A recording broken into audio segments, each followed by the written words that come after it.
তিস্তা মহাপরিকল্পনা বাস্তবায়নের দাবিতে তিস্তা ব্যারেজ পয়েন্টে চলছে নৌকা সমাবেশ। সন্ধ্যায় হবে মশাল মিছিল।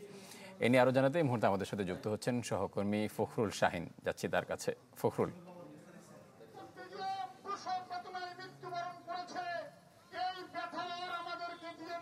আমি এখন আছি রংপুরের নীলফামারী এবং লালমনিরহাট পয়েন্টের যে তিস্তা ব্যারেজ এলাকা, সেই তিস্তা ব্যারেজ এলাকায় আছে। এখানে একটি সমাবেশ হচ্ছে, সেটি হচ্ছে যে তিস্তা বাঁচাও নদী বাঁচাও সংগ্রাম পরিষদের আয়োজনে এখানে 6 দফা দাবিতে কিন্তু সমাবেশ অনুষ্ঠিত হচ্ছে।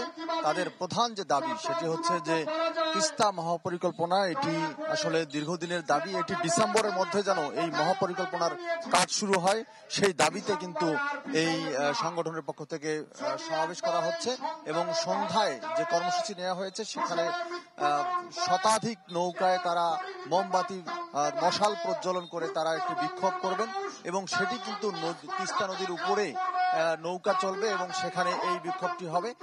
এবং তাদের যে দাবি সেটি হচ্ছে যে তিস্তা মহাপরিকল্পনা যে বাস্তবায়ন হলে সেটি কিন্তু তাদের যে দুর্ভোগ, তিস্তা পারের দুই পারের মানুষের দুর্ভোগ, সেটি লাঘব হবে। এখানে তিস্তা বাঁচাও এবং নদী বাঁচাও সংগ্রাম পরিষদের সভাপতি রয়েছেন অধ্যক্ষ নজরুল ইসলাম হক্কানি। আমরা একটু তার থেকে জানতে চাই যে দীর্ঘদিন ধরে তো আন্দোলন করে আসছেন, এখন আপনাদের দাবি কি?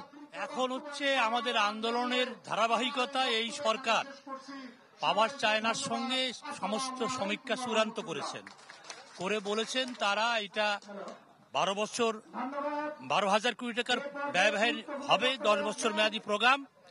চীনার সরকারের কাছে 5 বছরের জন্য 6,700 কোটি টাকা চেয়েছেন, আর নিজস্ব অর্থায়ন বরাদ্দ আছে নিজস্ব করাকারে 2,400 কোটি টাকা খরচ করবেন।